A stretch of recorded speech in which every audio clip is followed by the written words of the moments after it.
Yep. I apologize for anyone who was hoping to see bootstrapping interest rate curves. Hopefully my talk will be a little higher probability of staying awake after the mud pies or the meat pies. But I come from the trading world, as Eve said. I'll just go briefly through my background.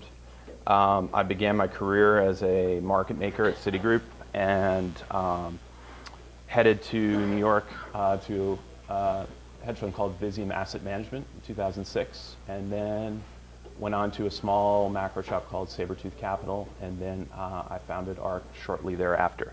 Speak to the microphone, please. Thank you, Eve. I'll just go over that really quickly.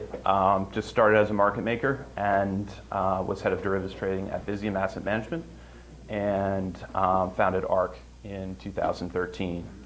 I want to start my talk with a talk by another person, considering this was last minute. I apologize if the slides are brief, but I really think this drives the person who you're going to see really drives home the point of what inspired me to found ARC, and really sets the stage, I think, for the next 10, 15 years, at least in finance world, and kind of what can be unlocked with domain experts in trading and the technology, and how those two should work together.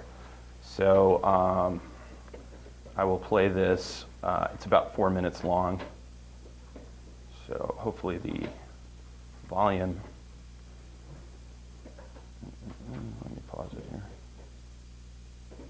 You got your. Should have tested that prior to the. Is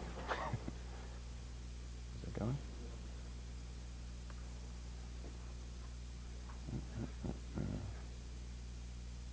That's okay.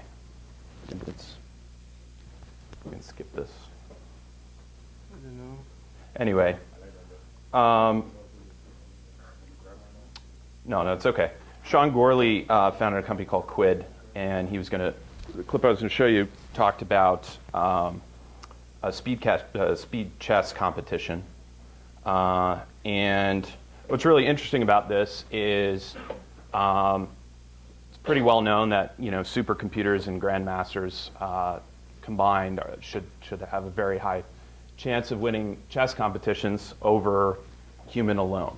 But what was surprising, and what Sean talks about in his talk, is this idea of augmented intelligence rather than machine learning, and I think that's really something that I really see eye to eye on with him. And it turns out they had this competition, and forgive me for forgetting the name of it, but it was all human plus computer teams, and the composition of those teams wasn't revealed. So it was well known that there were some Russian grandmasters with the huge technology, and Kasparov himself had a team. I think it was Team X or something. But the team that won was actually two just regular guys. I think a database developer and a gym teacher or something. But they won the competition, and they had a personal computer. They had two personal computers running in parallel. And the point of his speech, or the point of bringing this up, is it shows you the power of, they knew how to dictate when the two computers would kind of communicate back and forth from each other, and when to kind of turn them on and turn them off in aiding their ability to play chess. So really what they optimized was just this one kind of low-tech, low-cost, but highly effective strategy, and they were able to win the competition. So something that stood out for me to this day. So these were my first signals that I used to read. And this is just, I'm a dinosaur. I started, I don't think the first options exchange, the electronic options exchange, is called the ICE. I don't think that was even up fully live when I started. So everything was about, kind of standing there in the pit. Order comes in, and it's all about speed of reading screens and signaling back and forth between the broker and whoever's fastest or loudest or has the best position relative to that order coming into the pit wins. Why that's a phenomenal way to learn about trading is you learn about the most important thing in trading, which at the end of the day, it's always a human, whether it's a quant strategy or not, it's always a human that's hopefully making the final decision, either in how the strategy was constructed, or if you're a pure discretionary trader, making decisions herself or himself. And you learn that emotion and psychology can drive markets far more than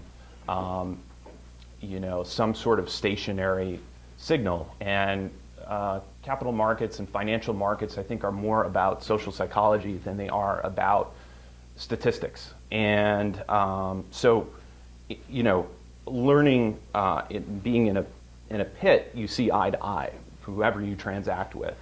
And so that kind of extrapolates out to what inspired me, as a trader, is that armed with the right technology and understanding of what drives volatility at the end of the day, what makes people, go from what goes from one high volatility regime to a low volatility regime and back, and the emotions that really are at the root of that, you get that live when you're standing next to the S&P options pit or the VIX pit or whatever it may be, and you hear that and you feel that. So that's a lesson that has guided me throughout my career. This is another thing on the quant side.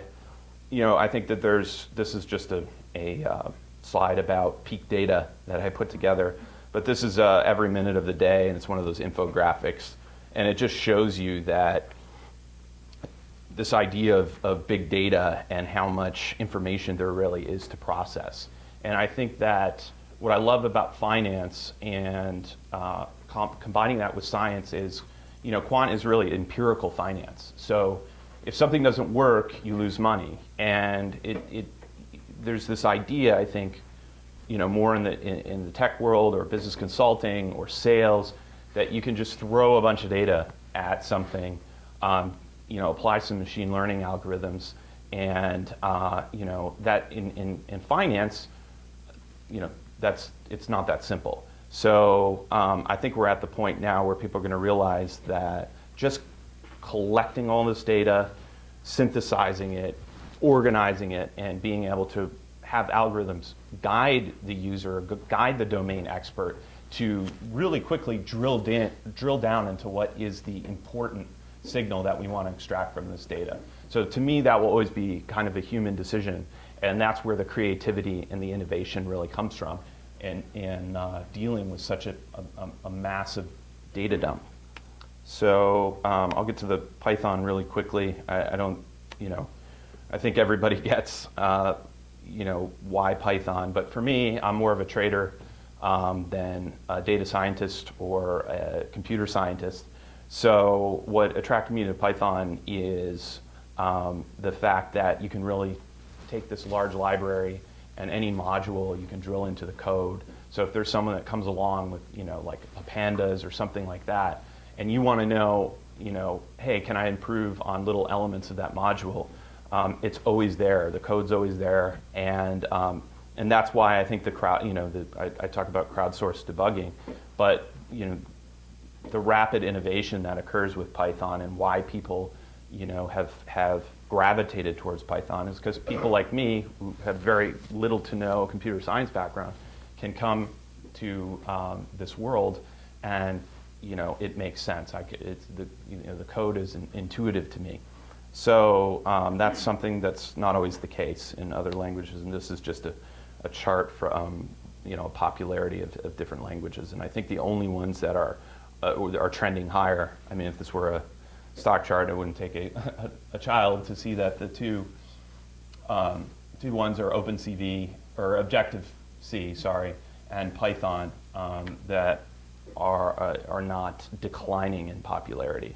So the data supports kind of the intuition that I think everybody gets to. This is collaborative innovation, though. I think is the simplicity of Python, the simplicity of the open source model is kind of what grabs you. But I think the thing for the future is, as the scientific community moves, I I think, will move away from MATLAB or from commercial applications that have had a kind of almost a pure monopoly in the space, and now that's challenged. And I've used MATLAB. I'm not necessarily knocking MATLAB, but it's a commercial application, and it has a very regimented development cycle and a very but everything you get is really well supported.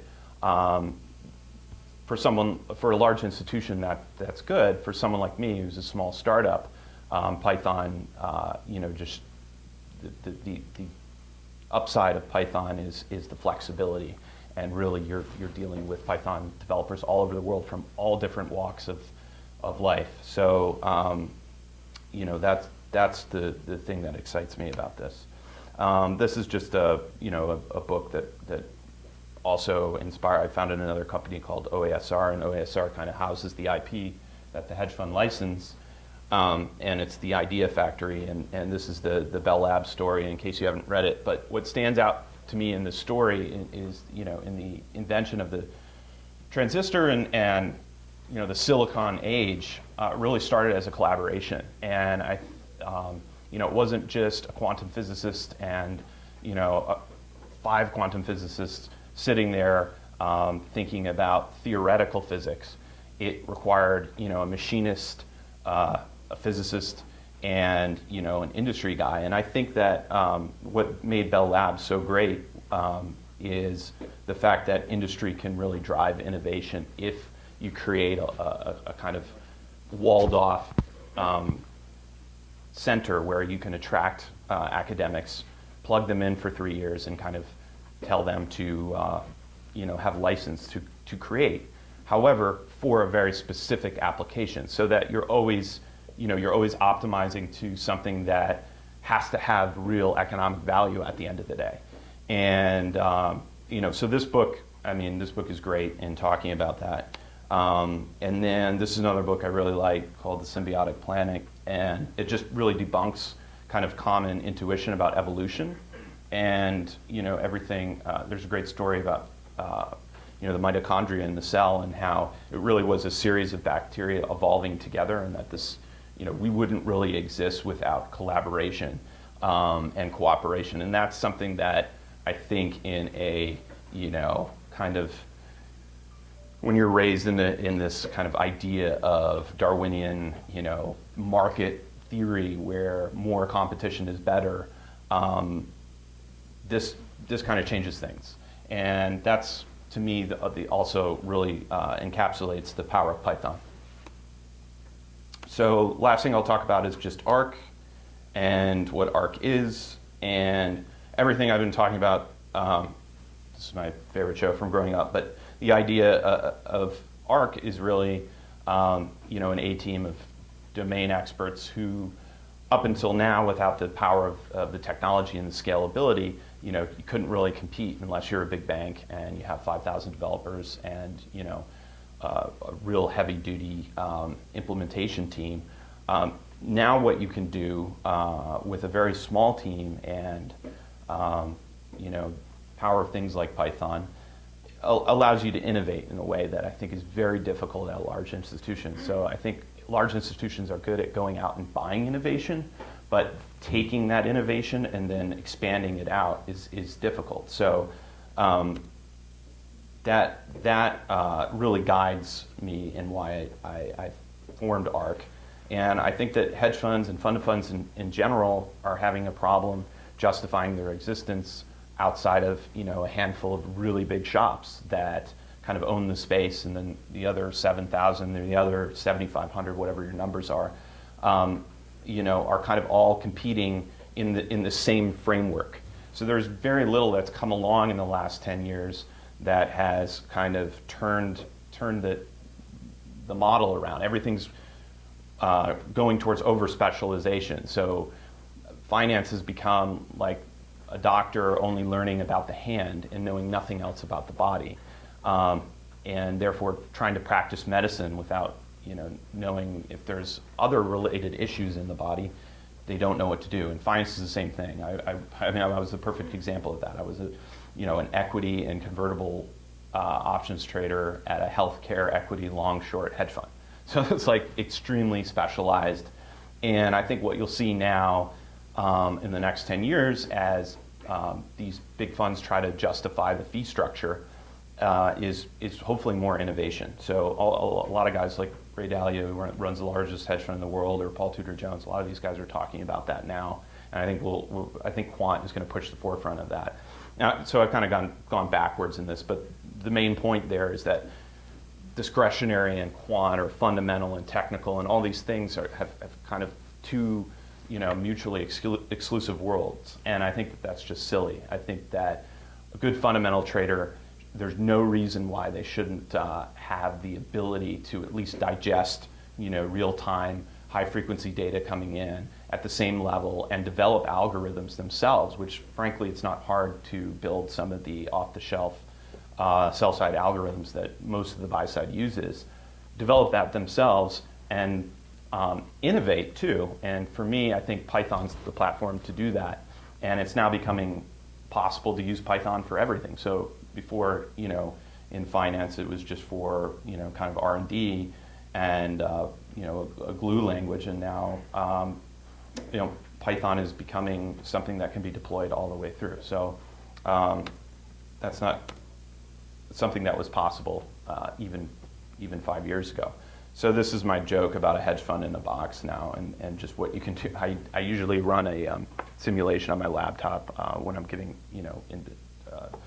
presentations to potential investors, and I'll run however many securities in real time, going back and forth from my server, and do it all on my laptop. And 10 years ago, that was, you needed $20 million tech budget and supercomputers, and so for me, that's the main story of ARC, is kind of asymmetric warfare, disruptive technology, and rapid innovation. This is my contact info, and if you have any questions, hopefully that was brief enough. I'm happy to take them.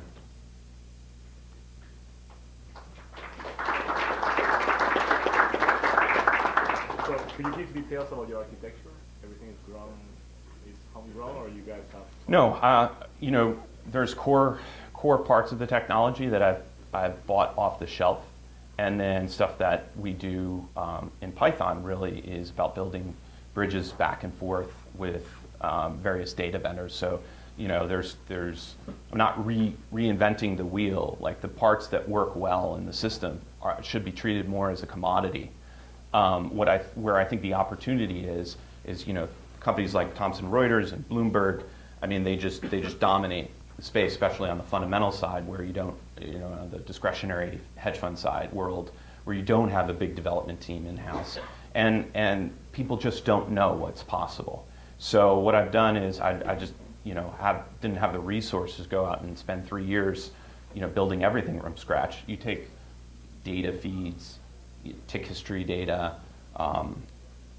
macro data, macroeconomic data, the best data vendors, and you put it in a complex event processing engine, and you timestamp everything, and then all the development and all the innovation I do in Python, and I've just been committed to that, and it requires porting stuff sometimes over from R, and you can use MATLAB and R and all this stuff within that framework, so you're not limited to Python, but the core technology too. You don't have to reinvent the wheel and build a database from scratch or something like that. Do you use Python for trading execution, or you use any other function on the programming like Erlang or Kafka? Well, not to get too heavy into detail on the tech, but essentially what we decided to do very early on is pass data to and fro. So the trading algorithms themselves are something that's interacting directly with the markets, is not in Python. It can be very easily, but this off-the-shelf tools that I've bought are already been developed for 5-6 years in C#, .NET framework, and it's very easy to kind of message stuff back and forth. But the good part about that is it also creates a wall between our IP and the off-the-shelf stuff that can sit on our own server that nobody ever interacts with. And then the algorithms again are, it's like very simple, creating a VWAP algorithm or creating a hidden market order or something like that. This is not stuff that we're interested in using Python to optimize. So that's stuff that I think is a commodity that can be bought. Yes? You mentioned it a little bit, but can you just talk about like where you see the market going? Obviously, with innovation and all the electronification of the energy market and the data, and you also talked about some reflexivity of the market. So we're seeing a lot of things happening, but at the same time, the volumes are going down, or signals getting weaker, or. Yeah, I mean, without getting into too heavy into my other talks, which are more about the markets today and what I feel about that. I think it should be obvious to most people that it's a bad thing if you're getting deteriorating volumes for the last 5 years, and that the percentage of volume that is high frequency has increased since 2005. So in many ways, I don't think we're in the market that I grew up in is not the same market that we're in today. I think that there's a number of reasons for that, which would take me a long time to go over. But primarily, guys like me all moved upstairs and started options, kind of market makers who are ported their expertise to upstairs, and they're like, why would I stand on an exchange, pay the exchange fees, go through the membership when I can co-locate and send cancel replace orders to and from the market and still function as a market maker without the restrictions of an exchange. And I think we're totally in uncharted territory in that sense, and that's why you see things like flash crashes and flash spikes, because as a market maker, I always had a button that you can go max with, and really you're still required to send quotes to the market, and there are parameters around that. But if you move most of the market making functionality in the system off exchange without the same kind of rules for everybody, why wouldn't you just completely pull from the market if your millisecond scalping algorithm isn't working? Like that to me makes sense. So that's why I think that there's just this weird kind of nexus of old school trading over the phone, block trading, where can I move 1 million shares, 5,000, 500,000 shares, that type of thing. And then hedge funds in general, in an effort to cut costs, have just said, okay, we can't do that anymore. We can't pay 3 cents a share. We can't pay 5 cents a share. Whatever they're coming from, we'll pay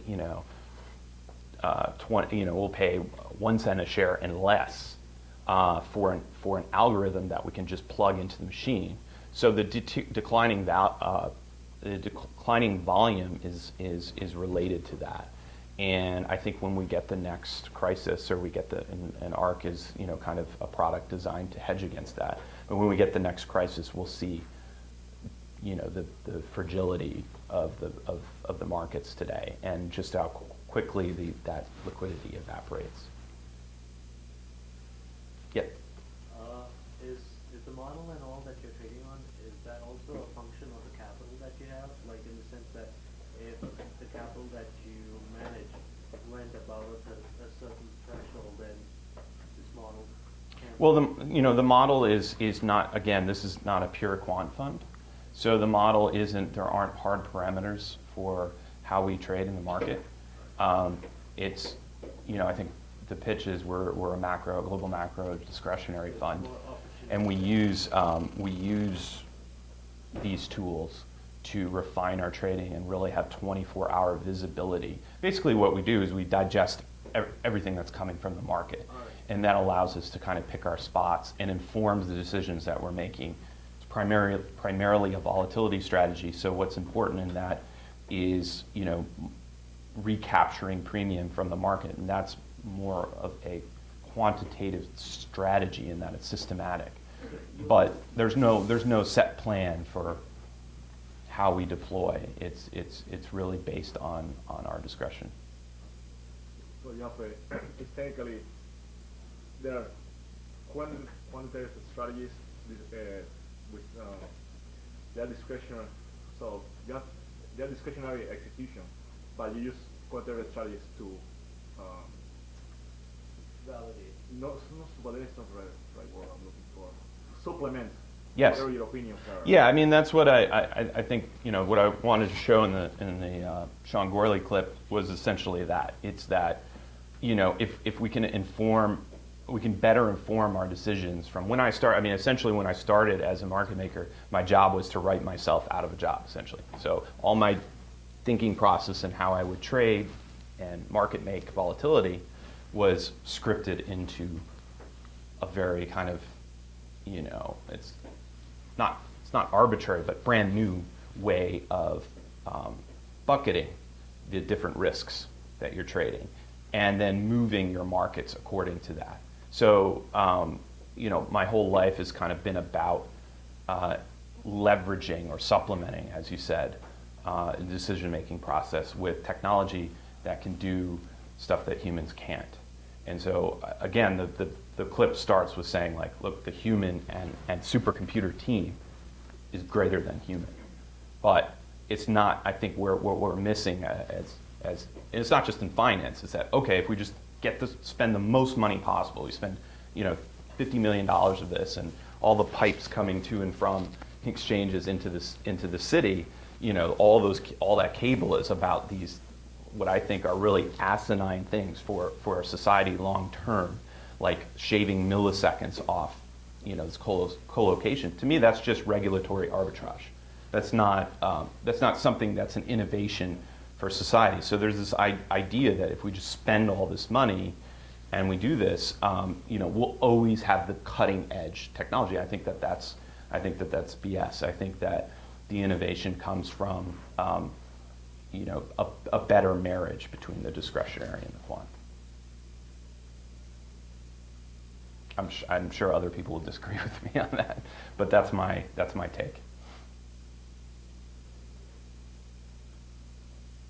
Great. Oh, go ahead. Do you guys think discretion was entirely in model design, or is there, I guess, in what way do you use a subject matter expert beyond the ways in which you take their expertise to build an expectation formation framework?